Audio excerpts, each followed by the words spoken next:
تم اس مٹی کی پیداوار نہیں ہو۔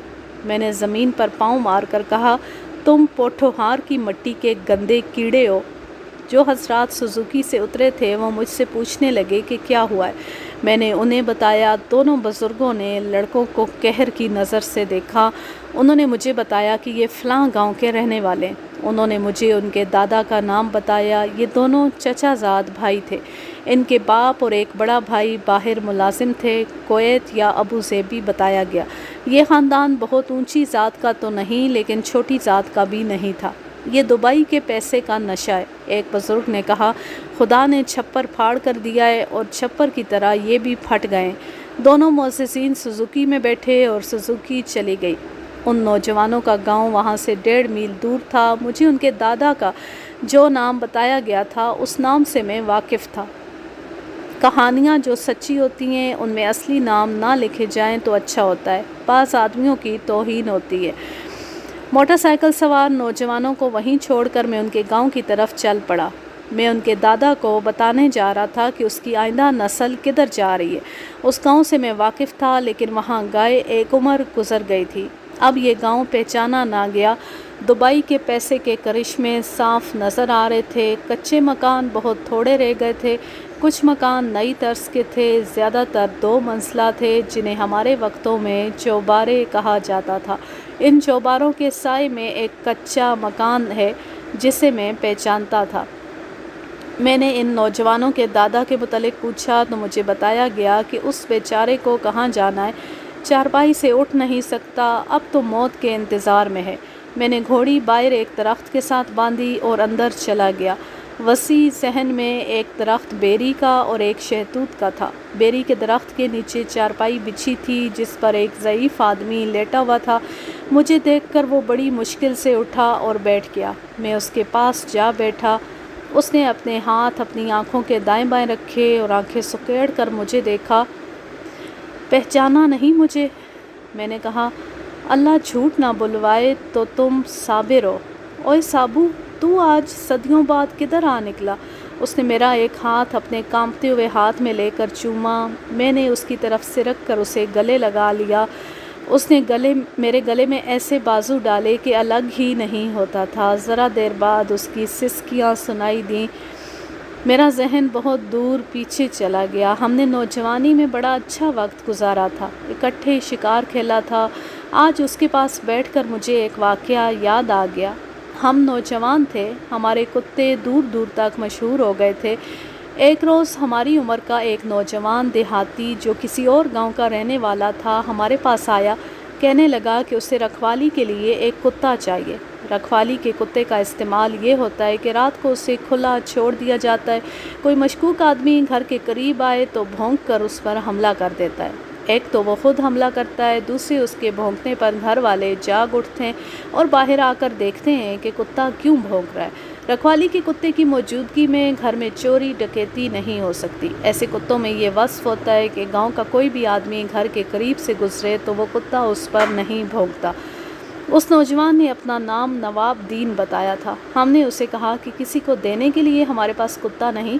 ایک کتیا بچے دینے والی تھی، ہم ان میں سے ایک بچہ اسے دے سکتے تھے لیکن اسے بچہ نہیں بڑا کتا چاہیے تھا۔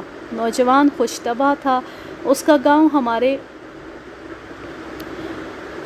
ہمارے گاؤں سے 3.5-4 میل دور تھا۔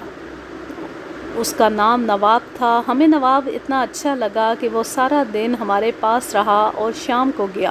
اس کا مسئلہ یہ تھا کہ اس کے گاؤں سے 1.5 میل دور چھوٹے سے ایک گاؤں میں جسے ڈھوک کہا جاتا تھا، اس کی برادری کے 2-3 گھر رہتے تھے۔ ان کے ساتھ نواب دین کے خاندان کی بڑی پرانی دشمنی تھی جو نواب دین کی پیدائش سے پہلے کی تھی۔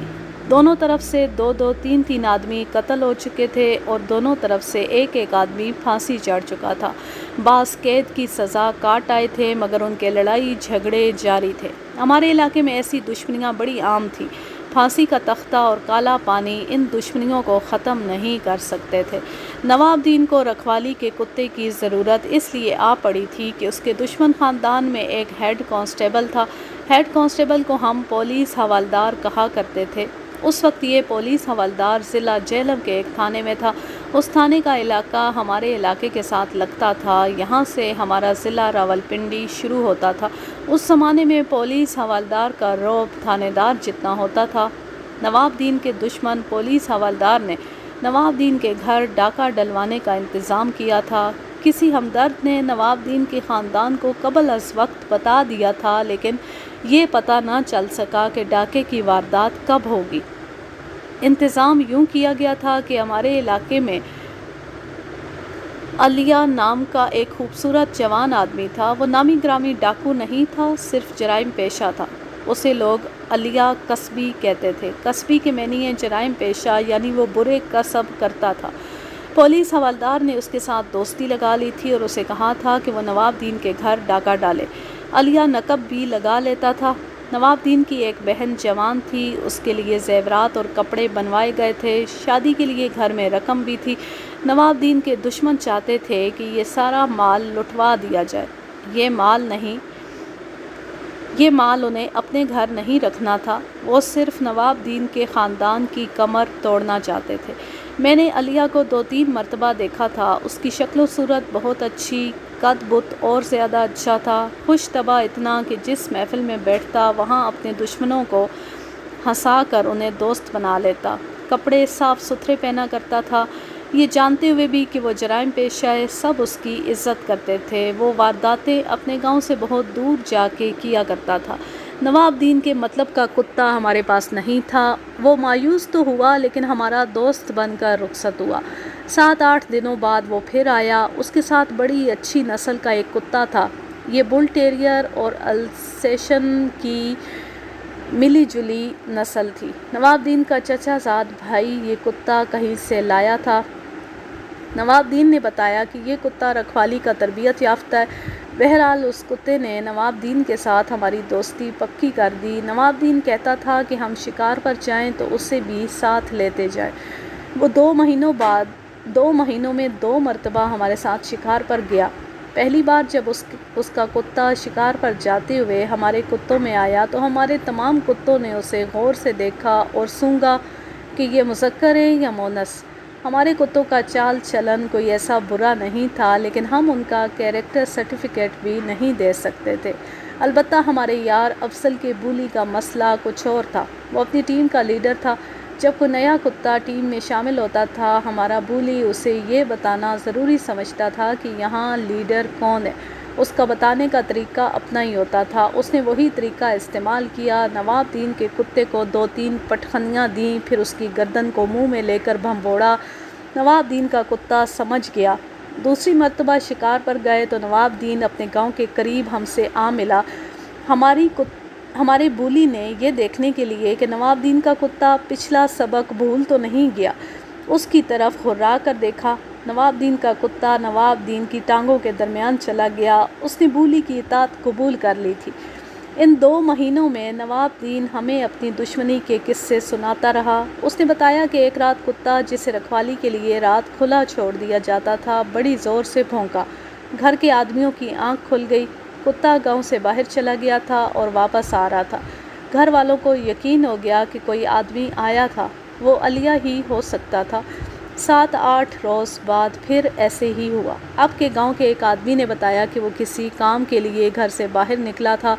اس نے اپنے مکان کے پچھواڑے 2-3 آدمیوں کے دوڑنے کی آوازیں سنی تھیں۔ نواب دین کے گھر والوں نے دیکھا کہ کتا جو بھونکا بھی تھا، کسی کے پیچھے دوڑا بھی تھا، اب بیٹھا کچھ کھا رہا تھا۔ یہ گوشت کا ایک ٹکڑا تھا۔ یہ کہاں سے آیا تھا؟ یہ یقیناً وہی آدمی لائے تھے جو بھاگ گئے تھے۔ انہوں نے یہ ٹکڑا کتے کے آگے اس لیے پھینکا تھا کہ کتا اسے کھانے لگے اور وہ واردات کر جائے، مگر کتے نے گوشت کھانے سے پہلے ان آدمیوں کو بھگانا ضروری سمجھا۔ اس سے یہ ظاہر ہوا کہ کتا بہت ہی اچھی نسل کا اور تجربہ کار تھا، اور یہ بھی پتہ چل گیا کہ پولیس حوالدار نے نواب دین کے گھر ڈکیتی کا جو انتظام کیا تھا اس کی کوشش ہو رہی تھی۔ نواب دین نے یہ بھی بتایا کہ اسے پتہ چلا ہے کہ پولیس حوالدار اور علیہ کی دوستی اتنی گہری ہو گئی ہے کہ علیہ اس کے ساتھ گھر جاتا ہے۔ پولیس حوالدار خود تو اپنے تھانے میں ڈیوٹی پر رہتا ہے، اس کے گھر والے علیہ کی بہت خاطر تواضع کرتے ہیں۔ پولیس حوالدار کی ایک بہن جوان ہے، اس کی ابھی شادی نہیں ہوئی۔ اگر میرے گھر میں ڈکیتی ہو گئی تو تم دیکھنا میں حوالدار کی اس بہن کو اٹھا لاؤں گا۔ دن کو اٹھاؤں، رات کو اٹھاؤں گا ضرور، پھر چاہے میری جان چلی جائے۔ بڑی خوبصورت لڑکی ہے۔ وہ کوئی عجیب بات نہیں کہہ رہا تھا۔ دشمنیوں میں کبھی کبھی کسی فریق کی کوئی جوان عورت اغوا کر لی جاتی تھی، اس پر خون خرابہ ہوتا تھا۔ کٹائی کے بعد جب فصل کھلیان میں رکھی جاتی تو دشمن اسے آگ لگا دیتے تھے۔ تیسری بار ہم نے ایسے موسم میں شکار کا پروگرام بنا لیا جو شکار کے لیے اچھا نہیں ہوتا۔ یہ ساون کا مہینہ تھا۔ ہمارے علاقے میں ساون خوب برستا ہے، ندی نالے بہتے رہتے ہیں، بارش ہوتی تو ان میں سیلاب آ جاتا۔ ساون میں ہر سو ہریالی ہو جاتی تھی۔ ہم ایسے ہی موسم میں شکار کو چل پڑے۔ نواب دین بھی ساتھ تھا۔ دھوپ گرم تھی لیکن ہوا تیز اور ٹھنڈی تھی۔ آسمان پر سفید اور مٹیالے بادلوں کے بڑے بڑے ٹکڑے اڑے جا رہے تھے۔ یہ باری باری سورج کے سامنے آ کر ہمیں دھوپ سے بچاتے تھے۔ ہم کھڈ، نالے، ٹیلے، گھاٹیاں اور نشیب و فراز پھلانگتے دور نکل گئے۔ ہمارے علاقے میں کبھی کبھی جنگلی بلی نظر آیا کرتی تھی۔ میں آپ کو ایک جنگلی بلے کی کہانی سنا چکا ہوں۔ جنگلی بلی ہمارے گھروں میں رہنے والی بلی سے کم و بیش دگنی ہوتی ہے۔ اگر آپ چھوٹے سائز کا شیر کہیں تو غلط نہیں ہوگا۔ جنگلی بلہ زیادہ خطرناک ہوتا ہے۔ انسان پر حملہ تو نہیں کرتا، لیکن اس کے بچے خطرے میں آ جائیں یا وہ خود گھیرے میں آ جائے تو اس کا حملہ بڑا ہی خطرناک ہوتا ہے۔ ہم خاصی دور نکل گئے تھے۔ کتوں کو ہم نے کھلا چھوڑ دیا تھا۔ وہ جگہ کٹی پھٹی تھی اور کھڈ زیادہ تھے۔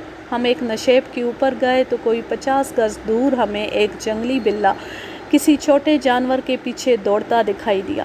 وہ جانور خرگوش نہیں تھا۔ بلہ اپنے شکار کے تعاقب میں اتنا مگن تھا کہ اس نے ادھر دیکھا ہی نہیں کہ 8-9 کتے چلے آ رہے۔ ہم نے اس کا شکار بھی دیکھ لیا۔ وہ ایک جنگلی چوہا تھا۔ جنگلی چوہے گھروں میں پائے جانے والے چوہوں سے بہت بڑے ہوتے ہیں۔ بلے نے چوہے کو پکڑ لیا اور اسے منہ میں لے کر ایک طرف چل پڑا۔ ہمارے ایک کتے نے اسے دیکھ لیا اور اس کی طرف دوڑ پڑا۔ دوسرے کتوں کو پتہ چلا تو وہ بھی اپنے ساتھی کے پیچھے ہوا ہو گئے۔ بلے نے رک کر کتوں کو دیکھا اور اپنے شکار کو منہ میں لیے ہوئے بھاگ اٹھا۔ قریب کوئی درخت ہوتا تو بلہ اس پر چڑھ جاتا، مگر وہ بنجر زمین تھی، وہاں کوئی درخت نہ تھا۔ کتوں کی رفتار تیز تھی۔ بلہ کچھ دور تک دوڑتا اچھلتا نظر آتا رہا، پھر غائب ہو گیا۔ کتے اس کے قریب پہنچ چکے تھے، وہ بھی غائب ہو گئے جیسے انہیں زمین نے نگل لیا ہو۔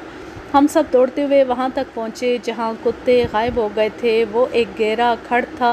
یہ 15-16 فٹ گہرا تھا۔ اس کے کنارے ڈھلانی تھے۔ ایک طرف اس میں اتنا سارا راستہ تھا کہ ایک آدمی اس میں سے گزر سکتا تھا۔ اس کھڈ کی چوڑائی 30-40 فٹ کے درمیان تھی۔ جنگلی بلہ اس میں اتر گیا تھا اور کتے بھی کھڈ میں چلے گئے تھے۔ 8-9 کتوں میں اکیلا بلہ کیا کر سکتا تھا، لیکن وہ جنگلی بلہ تھا اور پوری طرح خونخوار تھا۔ وہ نکل بھاگنے کی کوشش میں تھا۔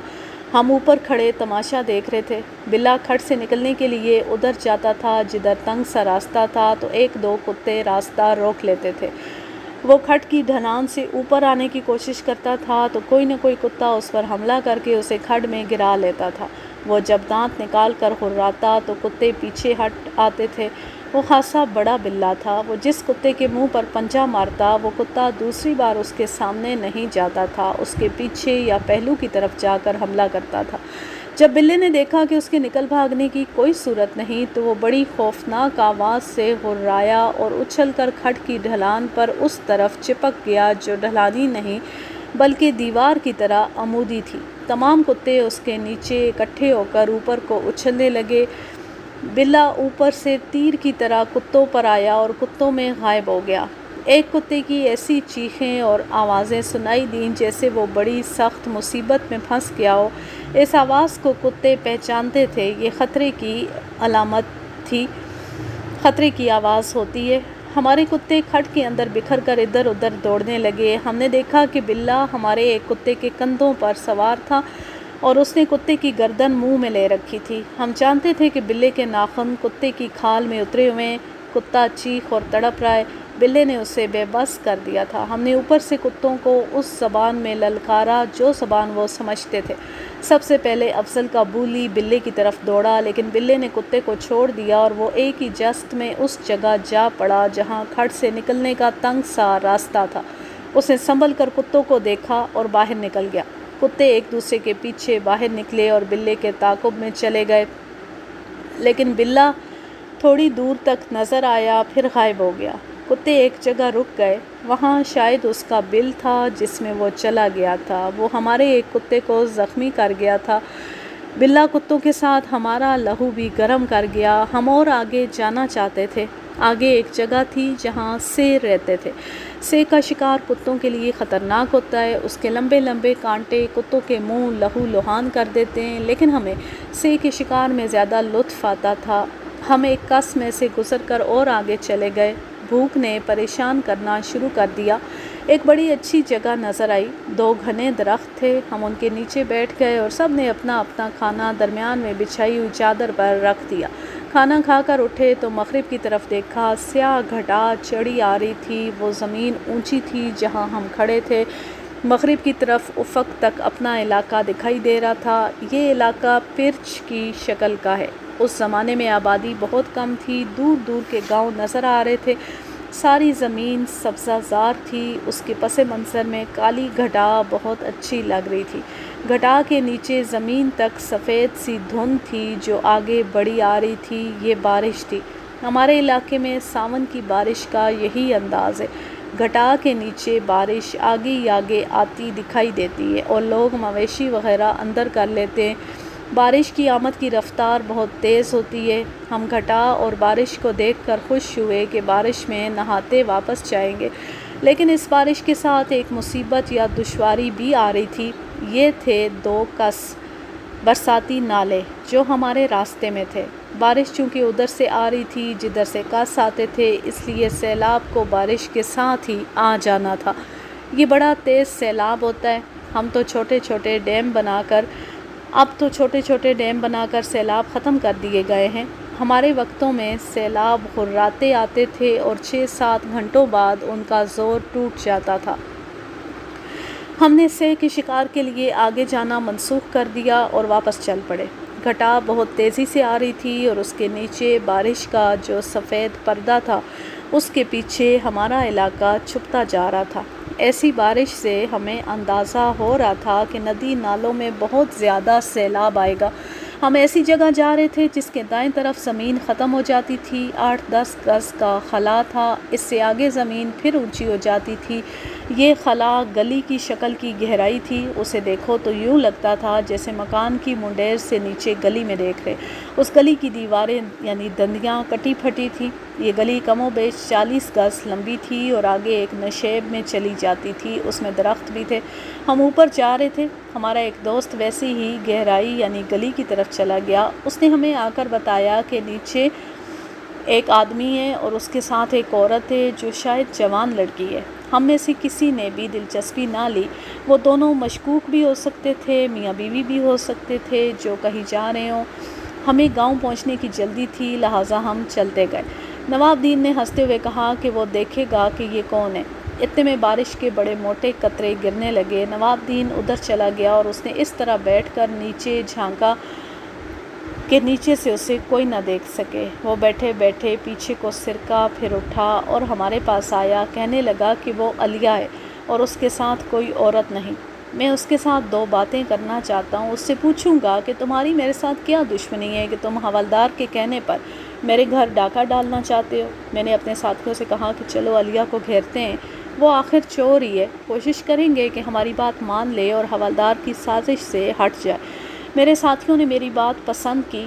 نیچے جانے کے لیے ہمیں خاصا آگے یا پیچھے جانا تھا جہاں سے زمین نیچے اترتی تھی۔ بارش یکلخت تیز ہو گئی اور موسلا دھار۔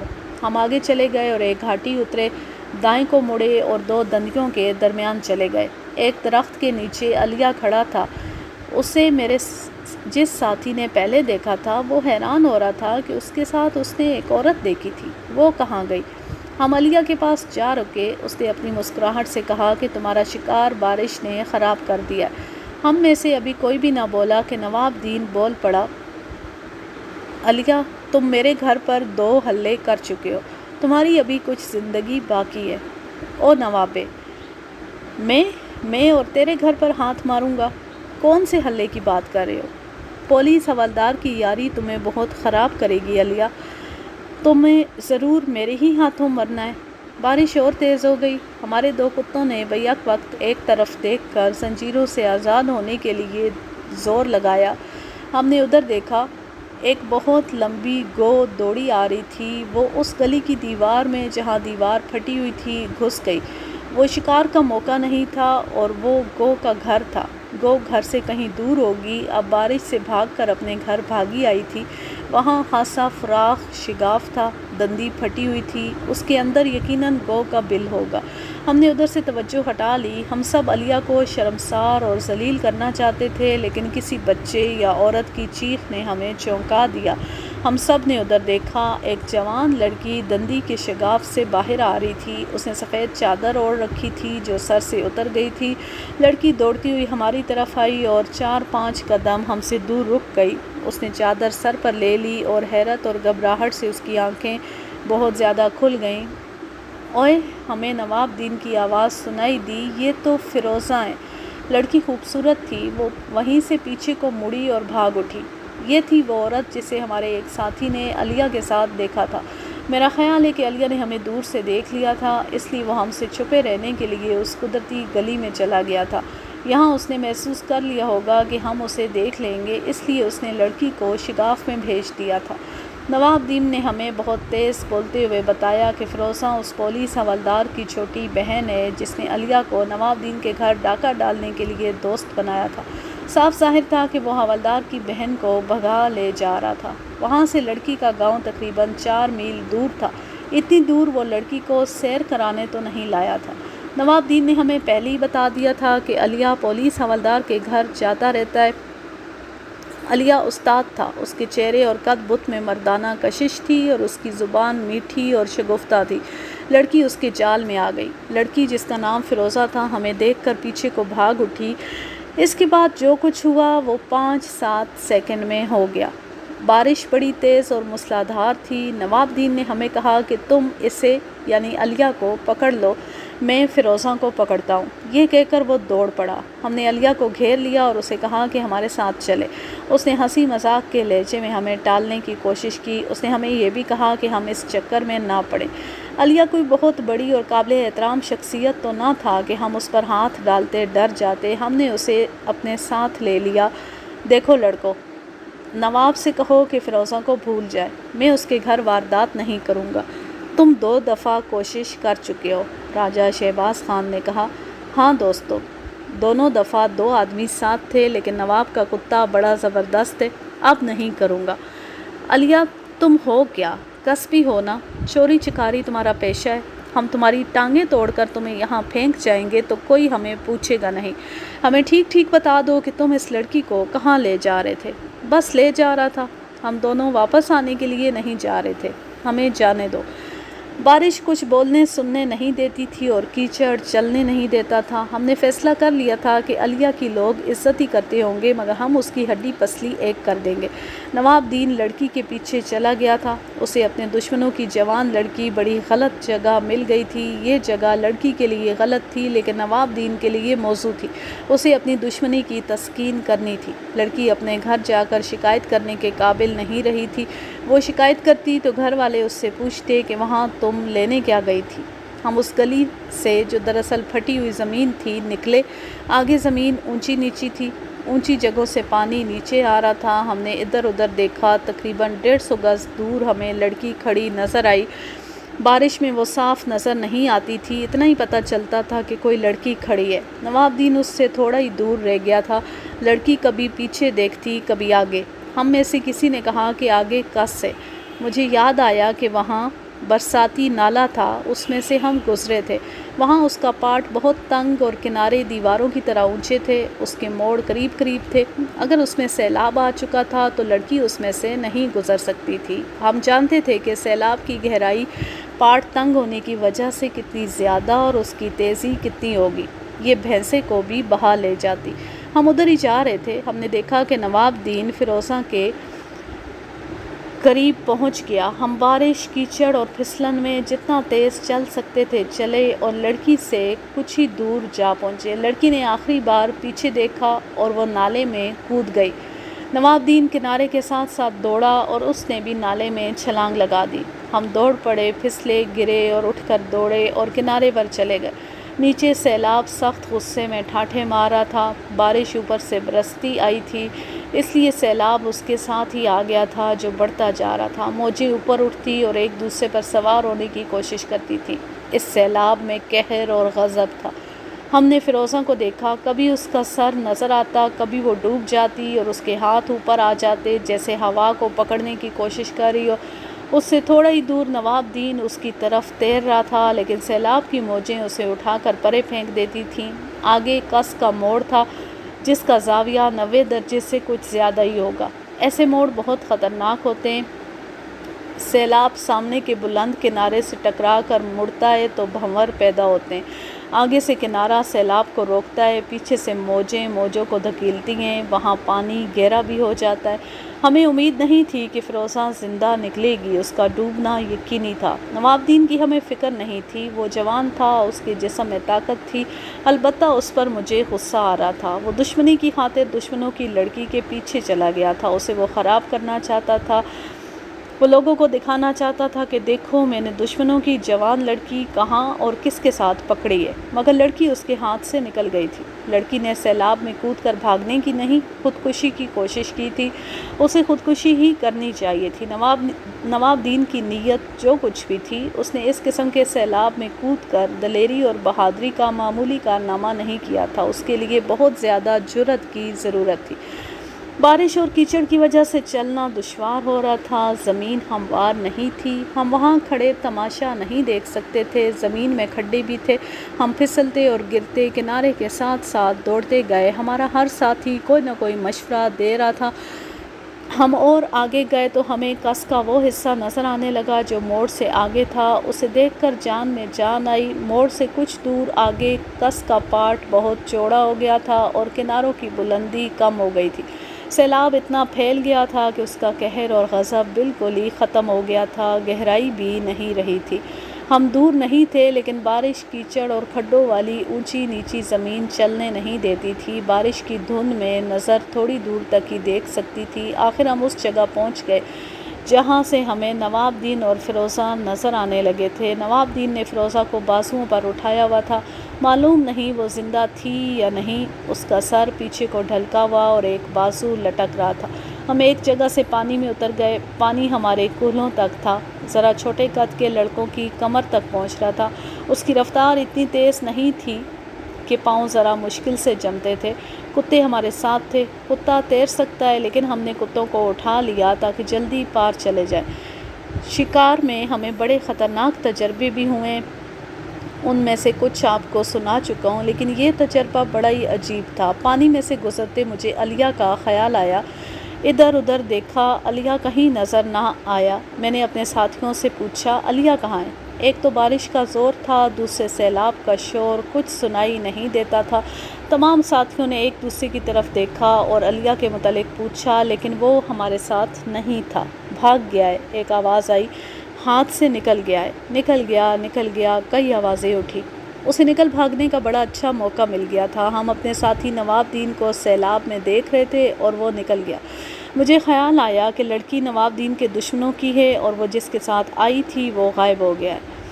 مجھے خطرہ یہ نظر آنے لگا کہ لڑکی کے لواحقین نواب دین پر الزام تھوپ دیں گے کہ وہ لڑکی کو ورغلا کر لے گیا تھا۔ مجھے لڑکی کے لواحقین کا اور اس بھائی کا جو پولیس حوالدار تھا کوئی ڈر نہ تھا۔ میرا کوئی ایک بھی ساتھی ڈرنے والا نہیں تھا۔ مجھے اپنے بزرگوں کا خیال آتا تھا کہ وہ کہیں گے ہم نے خواہ مخواہ کسی کے ساتھ دشمنی پیدا کر کے انہیں شرمسار کیا۔ ہم جب پار پہنچے تو نواب دین فیروزہ کو زمین پر لٹا کر اس کی پیٹھ پر ہاتھ رکھ کر اپنا وزن ڈال رہا تھا۔ فیروزہ کے منہ اور ناک سے پانی نکل رہا تھا۔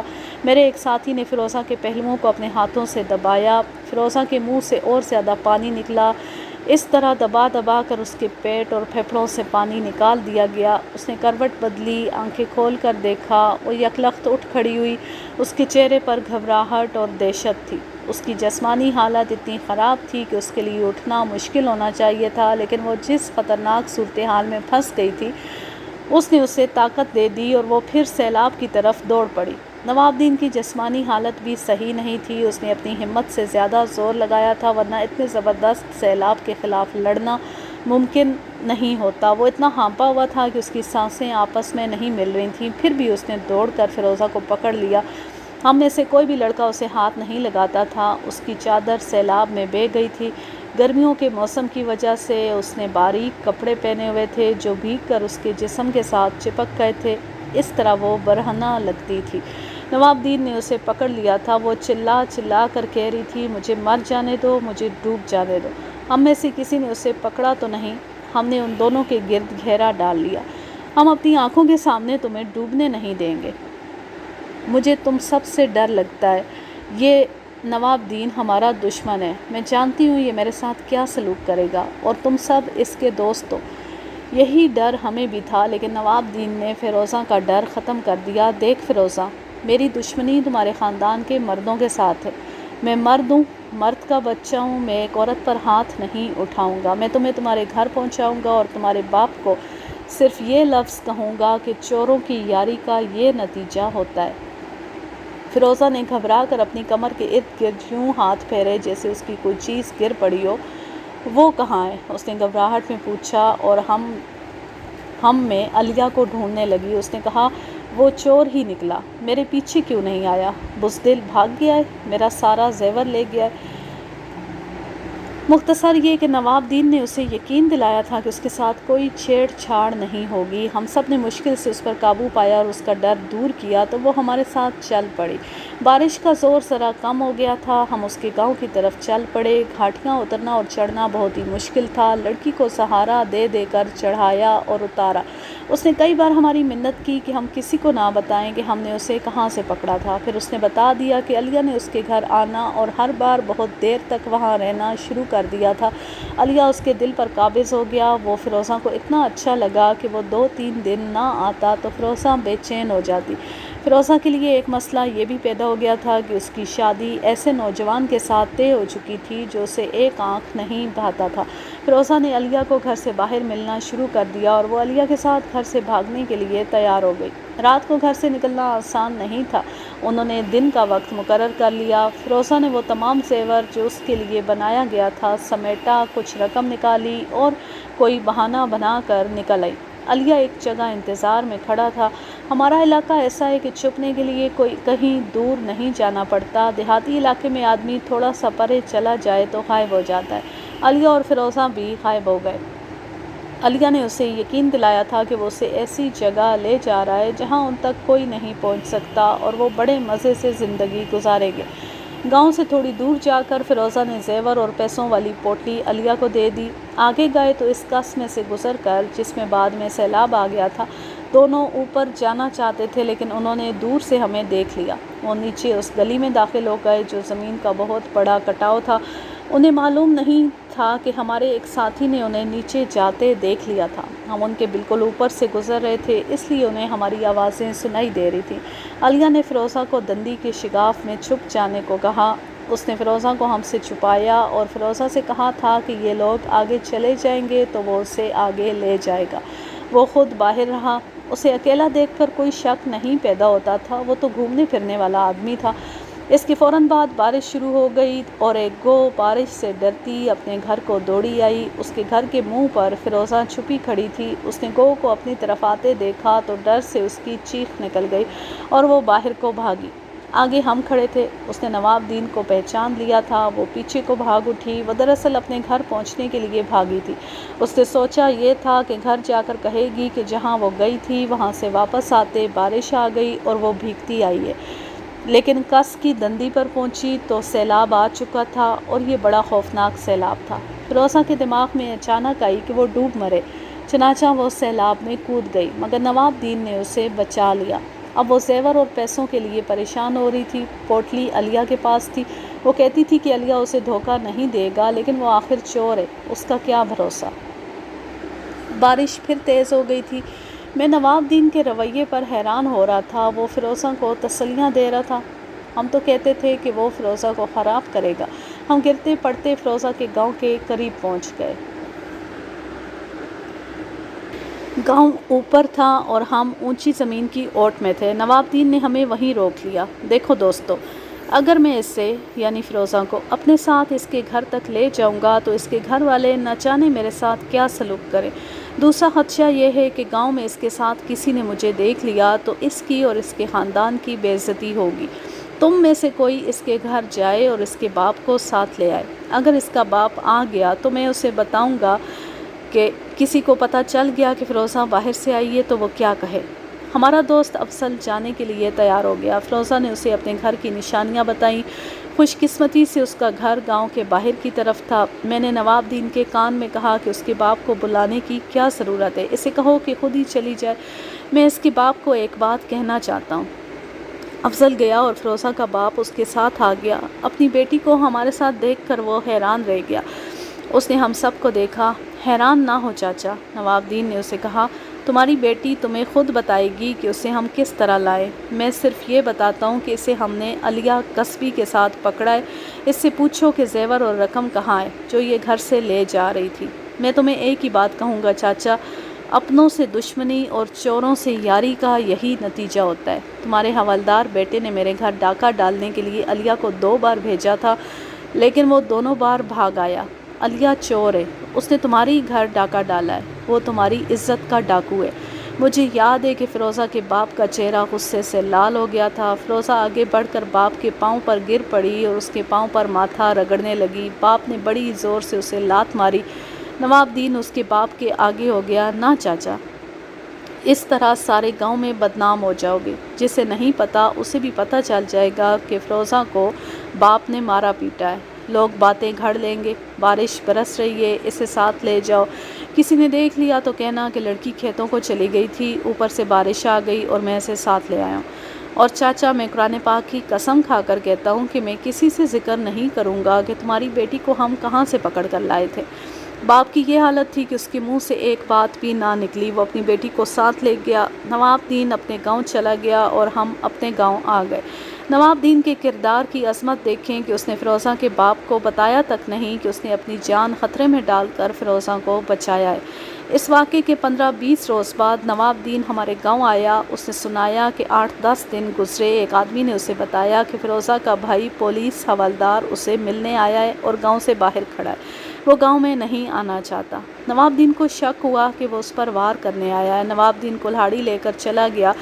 پولیس حوالدار نے اسے گلے لگایا اور کہا کہ وہ چھٹی آیا ہے اور اسے پتہ چلا ہے کہ نواب دین نے اس کی عزت کس طرح بچائی ہے اور اس کے خاندان پر کتنا بڑا احسان کیا ہے۔ نواب دین نے اسے بھی کہا کہ چوروں کی یاری کا یہی نتیجہ ہوتا ہے، میں دشمنی ختم کرنے آیا ہوں۔ پولیس حوالدار نے کہا، تم یوں کرو کہ اپنے ماں باپ سے کہو کہ میرے گھر آئیں اور فیروزہ کا رشتہ مانگیں، ہم فوراً ہاں کر دیں گے۔ میں نے فیروزہ کو اس لیے نہیں بچایا تھا کہ مجھے اس کا رشتہ مل جائے، میں اسے دل میں بہن کا درجہ دے کر ہاڑ میں سے نکال کر لایا تھا اور بہن کا درجہ دے کر ساتھ لایا تھا۔ مرد کی دشمنی مرد کے ساتھ ہوتی ہے، عورت کے ساتھ کیا دشمنی؟ نواب دین رشتے کی بات نہ مانا۔ حوالدار نے پکے ارادے کا اظہار کیا کہ وہ دشمنی ختم کرائے گا۔ اس نے یہ کر کے بھی دکھا دیا۔ اس نے نواب دین کے خاندان کے بزرگوں اور اپنے خاندان کے بزرگوں کو اکٹھے بٹھانے کا انتظام کیا۔ دونوں گاؤں کے مولویوں، ایک پیر اور دوسرے خاندانوں کے 2 معزز آدمیوں کو ساتھ بٹھا کر راضی نامہ کرا دیا۔ فیصلہ یہ ہوا کہ دونوں خاندان ایک دوسرے کو رشتے دیں تاکہ دوستی پکی ہو جائے۔ 2 رشتے تو اسی وقت طے ہو گئے۔ اس کے بعد بھی ان کی آپس میں شادیاں ہوئیں۔ آپ کہیں گے کہ دشمنی ختم ہو گئی ہوگی۔ ہاں جی، پرانی دشمنی ختم ہو گئی اور 3-4 سال بعد نئی دشمنی شروع ہو گئی۔ وہ اس طرح کہ ادھر سے ایک لڑکی روٹھ کر ادھر آ جاتی تو انتقام کے طور پر ادھر سے 2 لڑکیوں کو تنگ کر کے ادھر اپنے اپنے میکے بھیج دیا جاتا۔ یہاں سے نئی دشمنی شروع ہوئی جو معلوم نہیں کبھی ختم ہوئی بھی تھی یا نہیں۔ فائدے میں علیہ رہا، وہ علیہ جو نواب دین کے گھر کا صفایا کرنا چاہتا تھا۔ فیروزہ کا زیور اور بہت سی رقم لے کر ایسا لاپتہ ہوا کہ آج تک اس کا سراغ نہیں ملا کہ کہاں ہے۔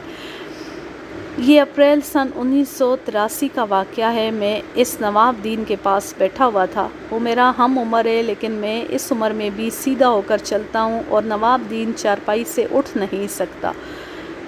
اولاد اور اولاد کی اولاد نے کمر توڑ دی ہے۔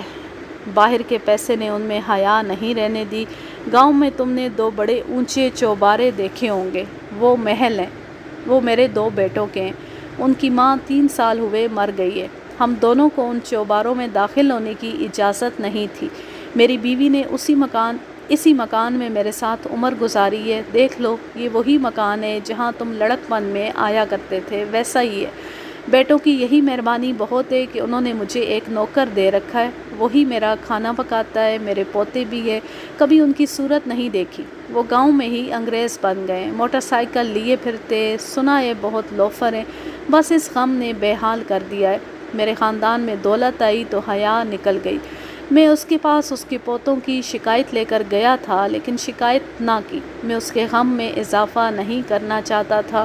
ہم دونوں بوڑھے یادوں اور باتوں میں بہت دور پیچھے نکل گئے۔ یوں یہ کہانی اپنے اختتام کو پہنچی۔ اب میں لیتی ہوں آپ سے اجازت۔ جا رہیں، خوش رہیں، شاد و آباد رہیں، ہنستے مسکراتے رہیں۔ اور اگر یہ کہانی یا میرا انداز پسند آئے تو اس چینل کو سبسکرائب ضرور کر لیں، اس ویڈیو کو زیادہ سے زیادہ شیئر کیجیے۔ اللہ حافظ، اللہ نگہبان۔